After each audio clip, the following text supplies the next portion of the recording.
उसका contribution economy में यहाँ की केवल 10% था और बड़ी तेज़ी से यहाँ पर उद्योग धंधे लगने शुरू हुए।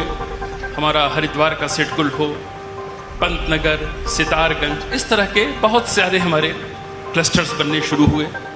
तो ये मैं दावे से कह सकता हूँ कि 2023 में जो हमारा ग्लोबल इन्वेस्टर समिट हुई वो हमारा द्वितीय औद्योगिक क्रांति का हम दर्जा जरूर दे सकते हैं। पहाड़ की अपनी विशेषताएं हैं, वहाँ की अपनी इकोलॉजी है, वहाँ का पर्यावरण अलग तरह का है। सिडकुल के 7 इंडस्ट्रियल जोन्स हैं, हरिद्वार, पंतनगर, काशीपुर, कोटद्वार, सितारगंज, देहरादून, सभी तराई भावर में है।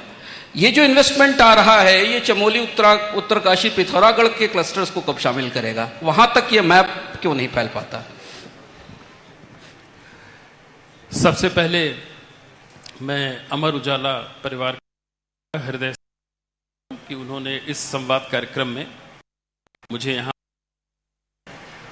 तो मैं उनके प्रति अपना आभार प्रकट करता हूँ, क्योंकि इससे अच्छा मंच नहीं हो सकता है इस प्रदेश की औद्योगिक स्थिति के बारे में, वास्तविकता के बारे में लोगों से अपने विचारों को, सरकार में क्या चल रहा है उसको शेयर करने का।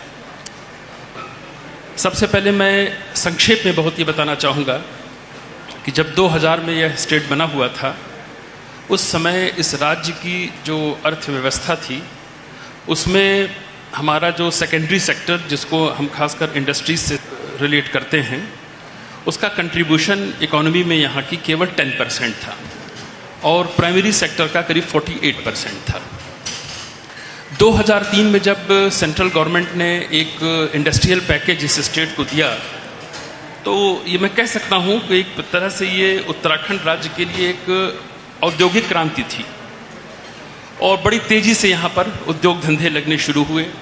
हमारा हरिद्वार का सिडकुल हो, पंतनगर, सितारगंज, इस तरह के बहुत सारे हमारे क्लस्टर्स बनने शुरू हुए।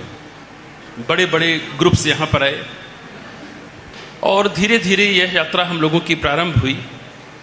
समय के साथ साथ जो भी सरकारें आईं, सरकार की जो भी पॉलिसीज़ रहीं, समय समय पर इम्प्लीमेंट होती रहीं।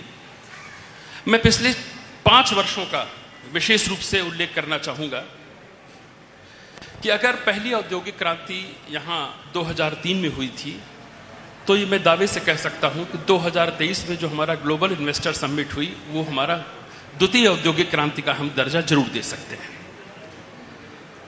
3,56,000 करोड़ के हमारे MOU साइन हुए थे और 1,04,000 करोड़ की ग्राउंडिंग हुई, लगभग 27 से 28%।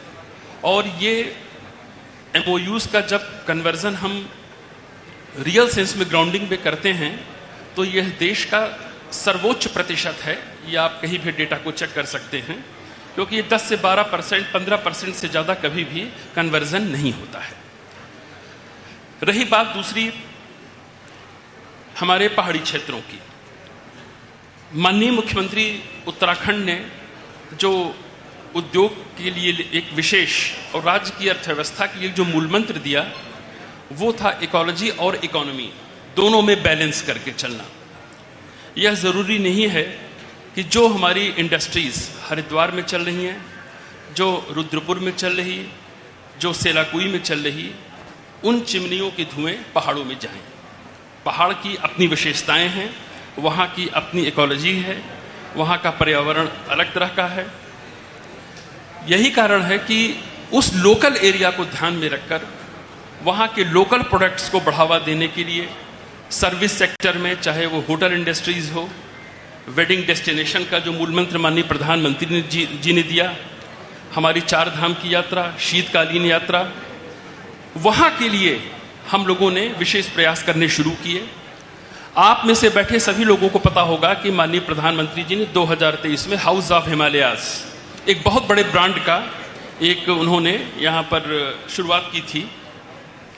पहाड़ के जो छोटे छोटे प्रोडक्ट्स हैं उनकी पैकेजिंग अच्छी हो, ग्लोबल मार्केट में उनको लाया जाए, उनको GI टैग मिले।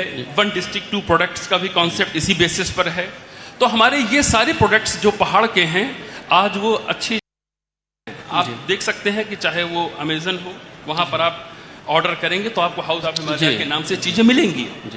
112 ग्रोथ सेंटर्स भी हमारे इन पहाड़ों में चल रहे हैं, जहां छोटे छोटे वहां के जो काम धंधे करने वाले लोग हैं, चाहे वो हमारे सेल्फ हेल्प ग्रुप के लोग हैं, लखपति दीदी योजना है, तो वहां की लोकल परिस्थितियों में उसमें उनकी यूएसपी किस चीज में है उसको ध्यान में रखा गया है। सवाल और अगर आप ये वीडियो YouTube पर देख रहे हैं तो हमारे चैनल को सब्सक्राइब कर बेल आइकन दबाएं और Facebook पर देख रहे हैं तो हमारे पेज को लाइक करें।